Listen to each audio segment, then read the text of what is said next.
وَاتْلُ عَلَيْهِمْ نَبَأَ ابْنَيْ آدَمَ بِالْحَقِّ إِذْ قَرَّبَا قُرْبَانًا فَتُقُبِّلَ مِنْ أَحَدِهِمَا وَلَمْ يُتَقَبَّلْ مِنَ الْآخَرِ قَالَ لَأَقْتُلَنَّكَ قَالَ إِنَّمَا يَتَقَبَّلُ اللَّهُ مِنَ الْمُتَّقِينَ۔ اور ذرا انہیں آدم علیہ السلام کے 2 بیٹوں کا قصہ بھی بے کم و کاس سنا دو۔ جب ان دونوں نے قربانی کی تو ان میں سے ایک کی قربانی قبول کر لی گئی اور دوسرے کی نہ کی گئی۔ اس نے کہا میں تجھے مار ڈالوں گا۔ اس نے جواب دیا اللہ تو متقی لوگوں کی نظر ہی قبول کرتا ہے۔ اگر تو مجھے قتل کرنے کے لیے ہاتھ اٹھائے گا تو میں تجھے قتل کرنے کے لیے ہاتھ نہ اٹھاؤں گا۔ میں اللہ رب العالمین سے ڈرتا ہوں۔ میں چاہتا ہوں کہ میرا اور اپنا گناہ تو ہی سمیٹ لے اور دوزخی بن کر رہے۔ ظالموں کے ظلم کا ٹھیک یہی بدلہ ہے۔ آخر کار اس کے نفس نے اپنے بھائی کا قتل اس کے لیے آسان کر دیا اور وہ اسے مار کر ان لوگوں میں شامل ہو گیا جو نقصان اٹھانے والے ہیں۔ پھر اللہ نے ایک کوا بھیجا جو زمین کھودنے لگا تاکہ اسے بتائے کہ اپنے بھائی کی لاش کیسے چھپائے۔ یہ دیکھ کر وہ اب بولا افسوس مجھ پر، میں اس کوے جیسا بھی نہ ہو سکا کہ اپنے بھائی کی لاش چھپانے کی تدبیر نکال لیتا۔ اس کے بعد وہ اپنے کیے پر بہت پچھتایا۔ اللہ تعالیٰ کے لیے انسان جو بھی عمل کرتا ہے اس کا بدلہ آخرت میں تو ملے گا ہی انسان کو، لیکن بسا اوقات ایسے واقعات بھی ہوتے ہیں کہ جو انسان کو دنیا میں ہی بتا دیتے ہیں کہ اس کا کوئی عمل اللہ کے ہاں قبول ہوا یا نہیں۔ یہ واقعہ بھی اسی چیز کی ایک نشانی ہے۔ یہ واقعہ آدم علیہ السلام کے 2 بیٹوں حابیل اور قابیل کا واقعہ ہے، انسانی تاریخ کے بالکل ابتدائی دور کا۔ وہ دونوں بھائی مسلمان تھے۔ قابیل کسان تھا اور حابیل بھیڑ بکریوں کا کام کرتا تھا۔ حابیل نے اپنی محنت کی کمائی اللہ کے لیے قربان کی، اللہ کے ہاں قبول ہو گئی۔ اس کی برکت اس کے کام میں ظاہر ہونے لگی۔ اس کے برعکس قابیل نے جب قربانی کی تو وہ قربانی قبول نہ ہوئی۔ بجائے اس کے کہ قابیل اپنی غلطی کو محسوس کرتا، اس کی اصلاح کی کوشش کرتا، اپنے رویے پہ نظر ثانی کرتا، وہ اپنے بھائی سے حسد کرنے لگا اور اپنی اصلاح کی بجائے بھائی کو ختم کرنے کی تدبیریں کرنے لگا۔ اللہ تعالیٰ نے بتایا کہ انما یتقبل اللہ من المتقین، اللہ قبول کرتا ہے قربانیوں کو کس سے؟ تقوی والوں سے، جس دل میں خدا کا خوف ہو۔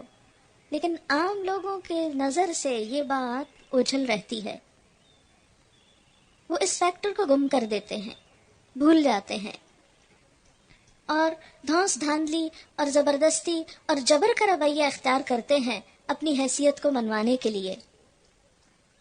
لیکن ایسا کوئی بھی طریقہ دنیا میں تو ہو سکتا ہے وقتی طور پر کامیاب ہو جائے، لیکن اللہ کے ہاں اس کی کوئی بھی قبولیت نہیں۔ اسی لیے ہم دیکھتے ہیں کہ خدا کے تقوی نے حابیل کو جواباً ہتھیار اٹھانے سے روک لیا، لیکن قابیل جو غصے حسد میں مبتلا تھا اس نے بھائی کو بھی مار ڈالا، اپنے باپ جائے کو مار ڈالا۔ اسی لیے ہم دیکھتے ہیں کہ اس نے وقتی طور پر غصہ ٹھنڈا کرنے کے لیے مار تو ڈالا، لیکن تھوڑی ہی دیر کے بعد جب غصہ ٹھنڈا ہوا تو سخت ندامت کا شکار ہوا کہ یہ میں نے کیا کیا۔ اور کہتے ہیں کہ اس کے بعد وہ اٹھ نہ سکا، زمین سے لگا رہا، اسی حال میں اس کی موت آئی۔ اس نے چونکہ انسانی قتل کی ابتدا کی تھی، اسی لیے اس کے بعد اللہ تعالیٰ نے بنی اسرائیل پر یہ فرمان لکھ دیا کہ جس نے کسی انسان کو خون کے بدلے یا زمین میں فساد پھیلانے کے سوا کسی اور وجہ سے قتل کیا، اس نے گویا تمام انسانوں کو قتل کر دیا، اور جس نے کسی کی جان بچائی اس نے گویا تمام انسانوں کو زندگی بخش دی۔ مگر ان کا حال یہ ہے کہ ہمارے رسول پے در پے ان کے پاس کھلی کھلی ہدایات لے کر آئے، پھر بھی ان میں بکثرت لوگ زمین میں زیادتیاں کرنے والے ہیں۔ بخاری کی روایت ہے، جو شخص بھی مظلوم قتل ہوتا ہے تو اس کا گناہ آدم کے پہلے بیٹے پر لاد دیا جاتا ہے، کیونکہ وہی شخص ہے جس نے دنیا میں قتل کو جاری کیا تھا۔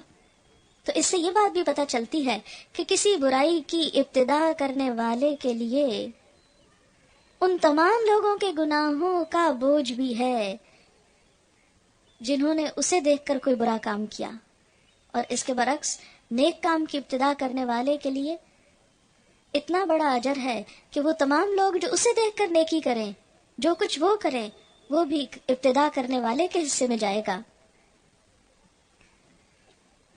اور پھر جیسے کہ اس پارے کی ابتدا بھی اس بات سے ہوئی تھی کہ اگرچہ مظلوم کو بدلے کا حق ہے، لیکن معاف کرنا اللہ تعالیٰ کو زیادہ پسند ہے۔ اور یہاں سے یہ بات بھی پتہ چلتی ہے کہ حسد کرنا انسان کے لیے سخت نقصان دہ ہے۔ حسد سے انسان کی تمام سوچنے سمجھنے کی صلاحیتیں ختم ہو کر رہ جاتی ہیں۔ انسان اپنی سوچ کو جو حسد پر مبنی ہوتی ہے اسے خوبصورت رنگ دیتا ہے، یہ کہہ کر کہ یہ بات کچھ بہت بڑی نہیں، کسی کے لیے برا سوچنا کچھ برا نہیں، کیونکہ میں حق پر ہوں۔ جب انسان احساسات اور جذبات سے عاری ہو جاتا ہے تو جانوروں کے لیول پر آ جاتا ہے، اور انسان اپنے ہی ضمیر کی آواز کو دبا دیتا ہے۔ لیکن وقتی طور پر کسی گناہ کو کرنے کے لیے اپنے ضمیر کی آواز کو دبا دینا انسان کے لیے فائدہ مند نہیں ہوتا۔ اسی طرح انسان کو اپنی کسی نیکی پر کبھی بھی فخر اور غرور نہیں ہونا چاہیے، تکبر نہیں ہونا چاہیے، کیونکہ معلوم نہیں کہ کون سی چیز ایسا سبب بن جائے کہ اس کی تمام نیکیاں ضائع ہو کر رہ جائیں۔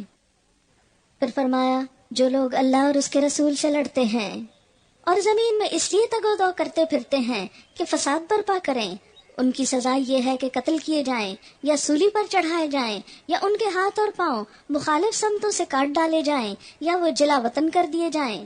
یہ ذلت اور رسوائی تو ان کے لیے دنیا میں ہے، اور آخرت میں ان کے لیے اس سے بڑی سزا ہے۔ مگر جو لوگ توبہ کر لیں قبل اس کے کہ تم ان پر قابو پا جاؤ، تمہیں معلوم ہونا چاہیے کہ اللہ معاف کرنے والا اور رحم فرمانے والا ہے۔ یا ایھا الذین آمنوا اتقوا اللہ وابتغوا الیہ الوسیلہ وجاہدوا فی سبیلہ لعلکم تفلحون۔ اے لوگو جو ایمان لائے ہو، اللہ سے ڈرو، اس کی جناب میں باریابی کا ذریعہ تلاش کرو، وسیلہ تلاش کرو، اور اس کی راہ میں جد و جہد کرو، شاید کہ تمہیں کامیابی نصیب ہو جائے۔ وسیلہ کہتے ہیں اس چیز کو جو کسی مقصود کو حاصل کرنے کے لیے ذریعہ بنتی ہے۔ مراد ہے وہ چیز جس سے قربت الہی حاصل ہو۔ اہل ایمان کو کہا جا رہا ہے کہ اللہ سے ڈرو اور اللہ کے قریب ہونے کے لیے کوئی ذریعہ تلاش کرو۔ وہ کون سا ذریعہ؟ وجاہدوا فی سبیلہ، اس کی راہ میں جہاد کر کے، جد و جہد کرتے ہوئے، محنت اور کوشش کرتے ہوئے، عمل صالح کرتے ہوئے، لعلکم تفلحون، تاکہ تم فلاح پاؤ۔ لیکن عموماً ہمارے ہاں وسیلہ جس چیز کو قرار دیا جاتا ہے وہ کوئی بزرگ یا نیک انسان ہے۔ آپ بتائیے کہ بھلا کسی کے نیک اعمال ہمارے کس کام آ سکتے ہیں جب تک ہم خود نیک کام نہ کریں؟ جیسے کسی کا کھایا ہوا ہماری بھوک نہیں ختم کر سکتا، کسی کا پیا ہوا ہماری پیاس نہیں بجھا سکتا، کسی کی نماز ہمارے کام نہیں آ سکتی، کسی کا روزہ ہماری نجات کا سبب نہیں ہو سکتا جب تک یہ سارے کام ہم خود نہ کریں۔ اس لیے اس کا مطلب یہ سمجھنا کہ کوئی انسان ایسا وسیلہ بن جائے گا کہ ہمیں ہمارے گناہوں کے باوجود اللہ کی پکڑ سے بچا لے، تو قرآن اور سنت میں کسی ایسے وسیلے کا ذکر نہیں ہے۔ وسیلہ کیا ہے دراصل؟ اللہ تعالیٰ سے اس کے اسماء حسنی اور صفات عالیہ کے ذریعے، یعنی اس کے ناموں سے پکار کر اس سے اس کا وسیلہ تلاش کرنا، یعنی اس کی صفات کا علم حاصل کر کے اس کے ذریعے اس سے دعا مانگ کر اس کا قرب پانا۔ پھر اسی طرح اپنے نیک اعمال کو وسیلہ اور ذریعہ بنانا۔ اسی طرح مومن کا اللہ تعالیٰ سے اپنے حق میں مومن بھائی کی دعا کے ذریعے وسیلہ چاہنا، کہ اگر انسان کسی نیک انسان سے یا کسی عام انسان سے بھی یہ کہتا ہے کہ تم میرے لیے دعا کرو، تو یہ بھی ایک وسیلہ بن جاتی ہے۔ لیکن یہ کہنا کہ کسی کی نیکی ہمارے کام آ جائے گی یا کسی کی بزرگی ہماری بخشش اور نجات کا سبب ہوگی، تو ایسا وسیلہ قرآن پاک میں اس کا کہیں ذکر نہیں ہے۔ یہاں تو وسیلے کے فوراً ہی بات کیا کہا گیا، وجاہدوا فی سبیلہ. یہ نہیں کہ کسی کا وسیلہ یا کسی کا پلو پکڑ کر تم بچ جاؤ گے اور خود ہاتھ پہ ہاتھ دھرے بیٹھے رہو، یہ جو خواہشات نفس کہتی ہیں وہ کرتے رہو. نہیں، جاہدوا فی سبیلہ، جہد کہتے ہیں مشقت کو، کوشش کو، اٹموسٹ کوشش اللہ کی رضا حاصل کرنے کے لیے، خواہ وہ اللہ کے آگے سر جھکا کر نماز اور روزے کے ذریعے ہو یا پھر بندوں کی خدمت کے ذریعے. کوئی بھی کام بے مشقت بغیر محنت کے ہوتا نہیں. نیکی بھی اور اللہ کی رضا حاصل کرنے کے لیے بھی انسان کے لیے شرط ہے کہ وہ کوشش کرے. پھر فرمایا خوب جان لو کہ جن لوگوں نے کفر کا رویہ اختیار کیا ہے، اگر ان کے قبضے میں ساری زمین کی دولت ہو اور اتنی ہی اور اس کے ساتھ، اور وہ چاہیں کہ اسے فدیے میں دے کر روز قیامت کے عذاب سے بچ جائیں، تب بھی وہ ان سے قبول نہ کی جائے گی اور انہیں دردناک سزا مل کر رہے گی. وہ چاہیں گے کہ دوزخ کی آگ سے نکل بھاگیں مگر نہ نکل سکیں گے اور انہیں قائم رہنے والا عذاب دیا جائے گا. حدیث میں آتا ہے کہ ایک جہنمی کو جہنم سے نکال کر اللہ کی بارگاہ میں پیش کیا جائے گا. اللہ تعالیٰ اس سے پوچھے گا کہ تو نے اپنی آرام گاہ کیسی پائی؟ وہ کہے گا بدترین آرام گاہ. اللہ تعالیٰ فرمائے گا کیا تو زمین بھر سونا فدیہ دے کر اس سے چھٹکارا حاصل کرنا پسند کرے گا؟ وہ جواب دے گا جی ضرور. اللہ تعالیٰ فرمائے گا میں نے تو دنیا میں اس سے بہت کم کا تجھ سے مطالبہ کیا تھا اور تو نے وہاں میرے حکم کی کوئی پرواہ نہ کی، اور پھر اسے دوبارہ جہنم میں ڈال دیا جائے گا. اور پھر آگے کچھ حدود کا ذکر ہے، چور اور اس کی سزا کا ذکر ہے. تو یہ کیسے ہو سکتا ہے کہ ہم دنیا میں غلط کام بھی کریں اور یہ سوچ کر تسلی رکھیں کہ نبی صلی اللہ علیہ وسلم کے وسیلے سے ہم جنت میں پہنچ جائیں گے؟ تو یہ خیال ایک خوش گمانی کے سوا کچھ نہیں، ورنہ تو یہ چور کی سزا ہی نہ بتائی جاتی. والسارق والسارقة فاقطعوا أيديهما جزاء بما كسبا نكالا من الله والله عزيز حكيم. اور چور خواہ عورت ہو یا مرد، دونوں کے ہاتھ کاٹو، یہ ان کی کمائی کا بدلہ ہے اور اللہ کی طرف سے عبرتناک سزا ہے. اللہ کی قدرت سب پر غالب ہے اور وہ دانا و بینا ہے. پھر جو ظلم کرنے کے بعد توبہ کر لے اور اپنی اصلاح کر لے تو اللہ کی نظر عنایت پھر اس پر مائل ہو جائے گی. اللہ بہت درگزر کرنے والا اور رحم فرمانے والا ہے. چور بھی حد جاری ہونے کے بعد اگر توبہ کر لیتا ہے تو پھر وہ عام انسانوں کی طرح ایک انسان ہے، کوئی بھی اس کو اس کے اس عیب یا اس غلطی پر طعنہ نہ دے گا. کیا تم جانتے نہیں ہو کہ اللہ زمین اور آسمانوں کی سلطنت کا مالک ہے، جسے چاہے سزا دے، جسے چاہے معاف کر دے، وہ ہر چیز کا اختیار رکھتا ہے. یا ایھا الرسول لا يحزنک الذین یسارعون فی الکفر.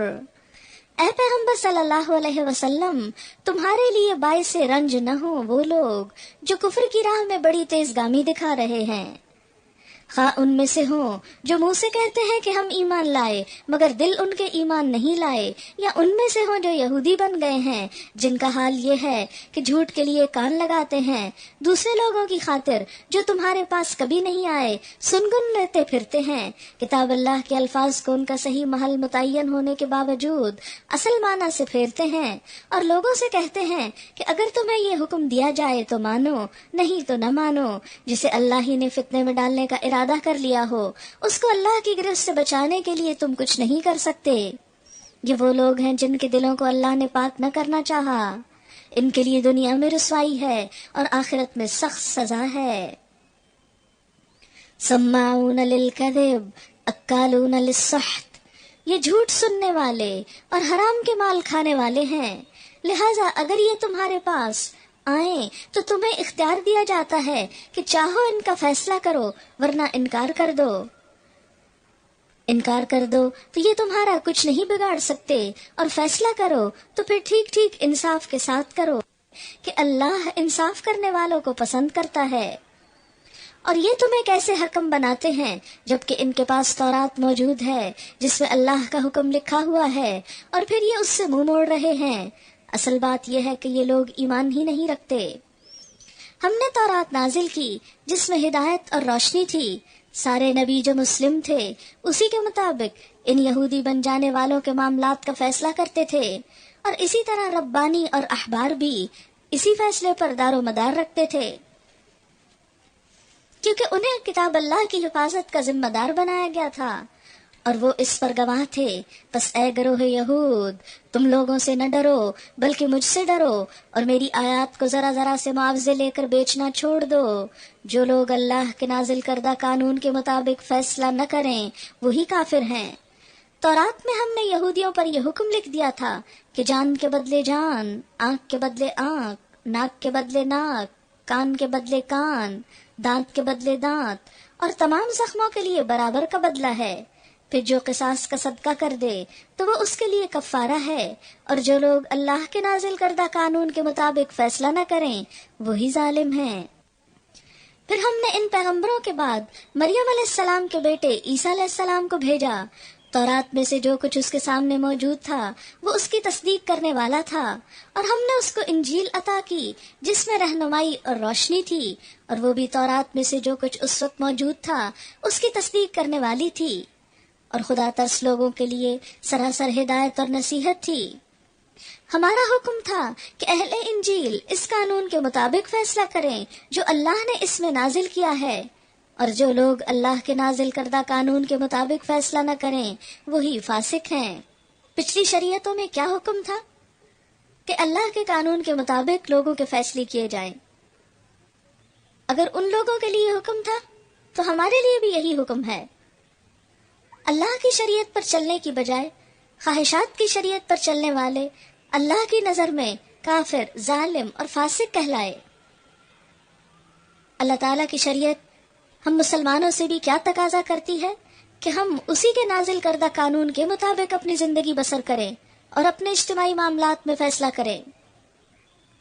پھر اے محمد صلی اللہ علیہ وسلم، ہم نے تمہاری طرف یہ کتاب بھیجی جو حق لے کر آئی ہے، اور الکتاب میں سے جو کچھ اس کے آگے موجود ہے اس کی تصدیق کرنے والی اور اس کی محافظ اور نگہبان ہے۔ لہٰذا تم خدا کے نازل کردہ قانون کے مطابق لوگوں کے معاملات کا فیصلہ کرو۔ کیا حکم ہے مسلمانوں کو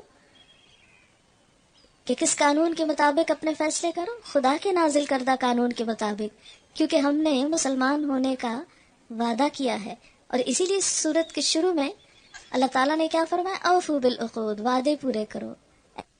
اگر تم خدا کو خدا مانتے ہو، رسول کو رسول مانتے ہو، کتاب کو اللہ کی کتاب مانتے ہو، تو پھر اپنی زندگی کو اپنی خواہشات کے مطابق بسر کرو گے، ان کو ایک طرف رکھ کے پھر کیسے مسلمان ہو؟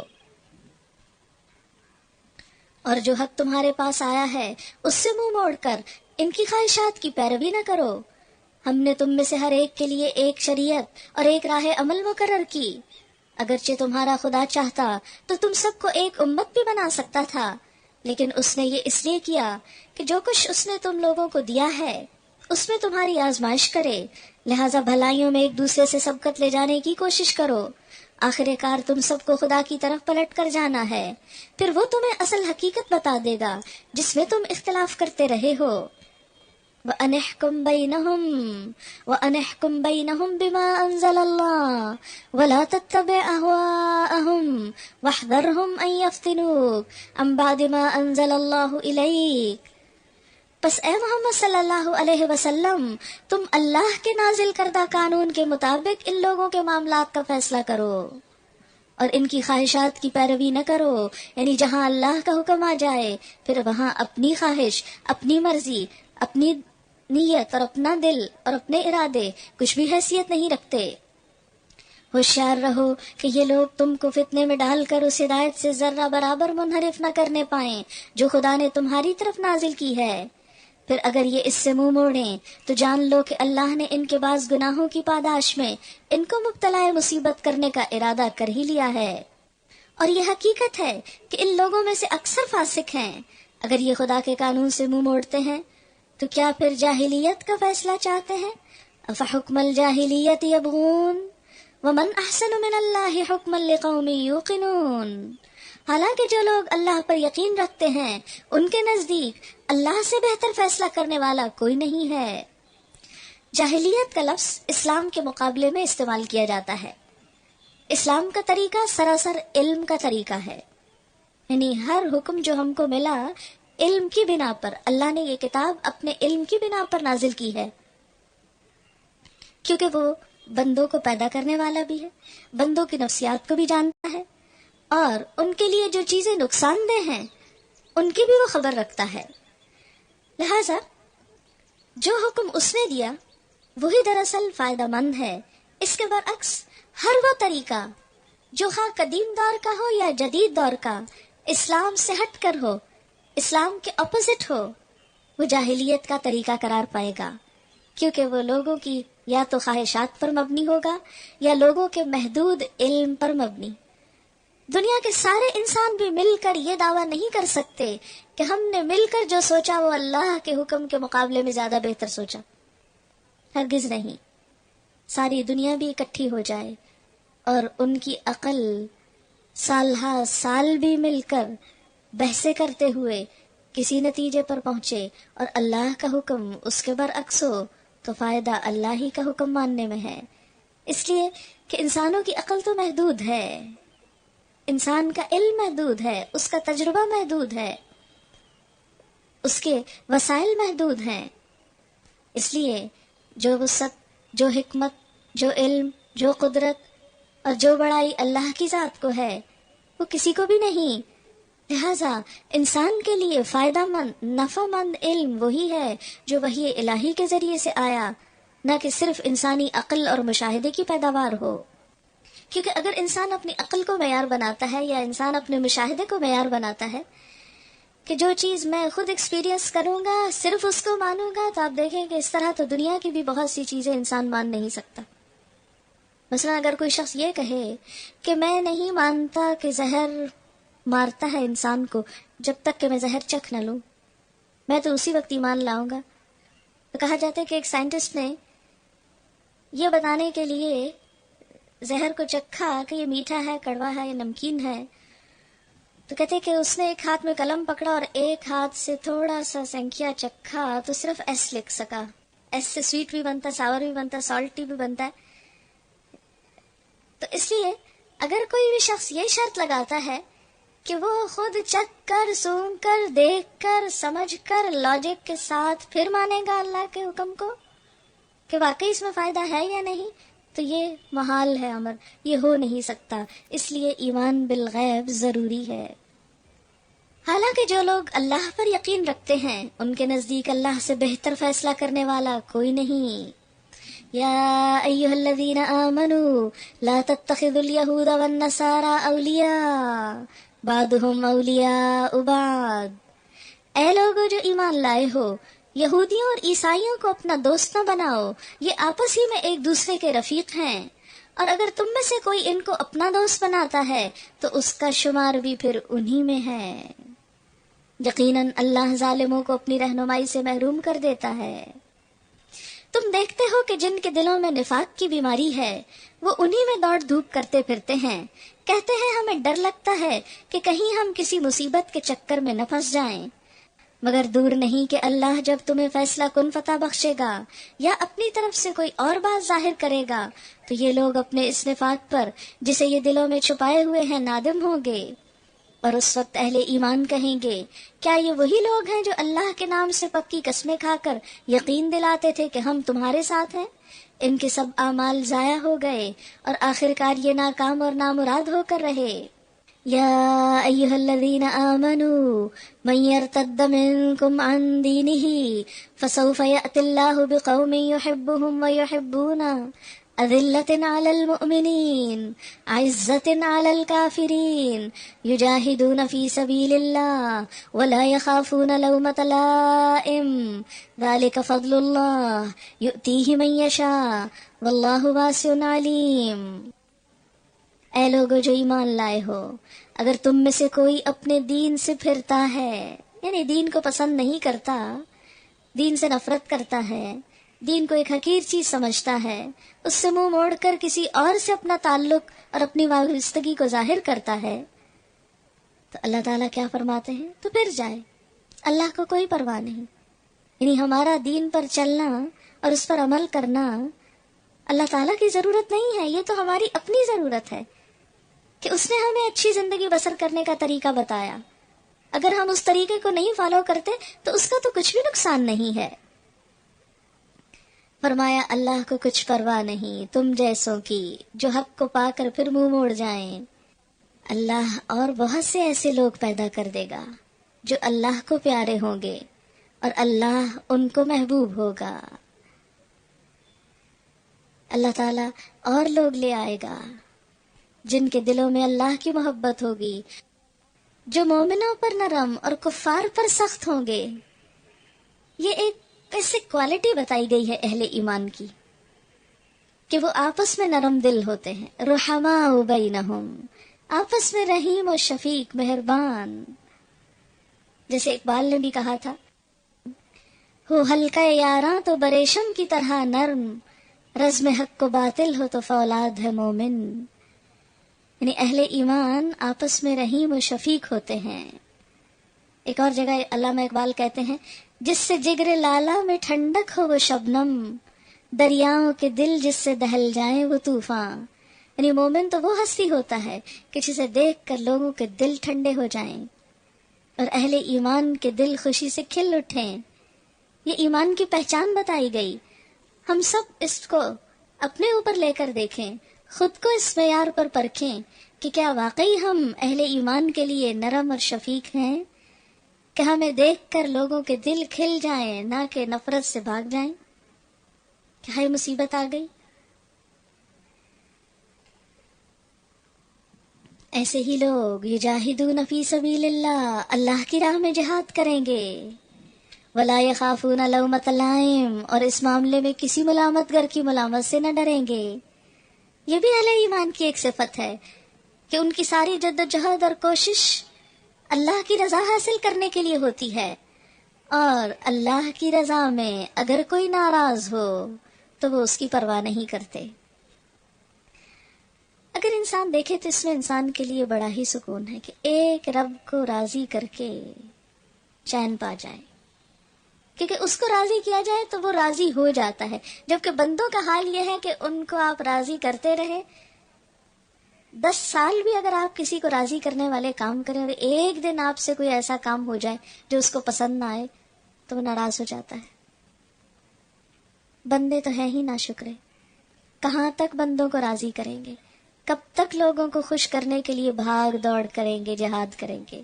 نہیں، یجاہدون فی سبیل اللہ. اور جب اللہ کی رضا ہو، اللہ کی رضا کا کوئی کام ہو تو اس کام کے کرنے میں پھر یہ پرواہ نہیں کہ کون ناراض ہوتا ہے، کون ساتھ چھوڑتا ہے، کون ہم کو اچھا نہیں کہتا. کوئی بات نہیں. لوگوں کے دل تو بدلتی چیز ہے. آج اگر آپ کی تعریف کر رہے ہیں تو اسی زبان سے کل آپ کو ملامت کریں گے. اس لیے لوگوں کی تعریف بھی قابل اعتبار نہیں اور ملامت بھی قابل اعتبار نہیں. انسان کو اپنا اصل مقام اپنے رب کی نگاہ میں ڈھونڈنا چاہیے کہ وہاں میں کس نام سے پہچانا جاتا ہوں، اس کے وفادار یا باغی کی حیثیت سے. ذالک فضل اللہ یؤتیہ من یشاء، یہ اللہ کا فضل ہے، جسے چاہتا ہے عطا کرتا ہے. اللہ وسیع ذرائع کا مالک ہے اور سب کچھ جانتا ہے. انما ولیکم اللہ، بے شک تمہارا دوست تو اللہ ہے، ورسول، اور اس کا رسول، والذین آمنوا، اور ایمان والے، الذین یقیمون الصلاۃ، وہ جو نماز قائم کرتے ہیں. ایمان والوں کی پہلی صفت کیا بتا دی گئی؟ تمہارے خیر خواہ اور مخلص کون ہو سکتے ہیں؟ وہ ایمان والے جو نمازوں کی پابندی کریں، جو اللہ کے وفادار ہوں. جو اللہ کا وفادار نہیں، جس کو خدا سے ڈر نہیں لگتا، وہ بندوں کا کب تک ہو سکتا ہے اور کیسے ہو سکتا ہے؟ وَيُؤْتُونَ الزَّكَاةَ، اور وہ زکوٰۃ ادا کرتے ہوں. جو بندہ زکوٰۃ ادا نہیں کرتا وہ کبھی بھی بندوں کا خیر خواہ نہیں ہو سکتا، اس لیے کہ دراصل اس نے دوسروں کا مال اپنے پاس ضبط کر رکھا ہے. وہ جو دوسروں کا حق تھا وہ اپنے پہ لگا رہا ہے. یہ سنگ دل انسان ہے اور وہ اللہ کے آگے جھکنے والے ہیں. وَمَن يَتَوَلَّ اللَّهَ وَرَسُولَهُ وَالَّذِينَ آمَنُوا فَإِنَّ حِزْبَ اللَّهِ هُمُ الْغَالِبُونَ، اور جو اللہ اور اس کے رسول اور اہل ایمان کو اپنا دوست بنا لے، اسے معلوم ہو کہ اللہ کی جماعت ہی غالب رہنے والی ہے، کامیابی انہی کی ہے.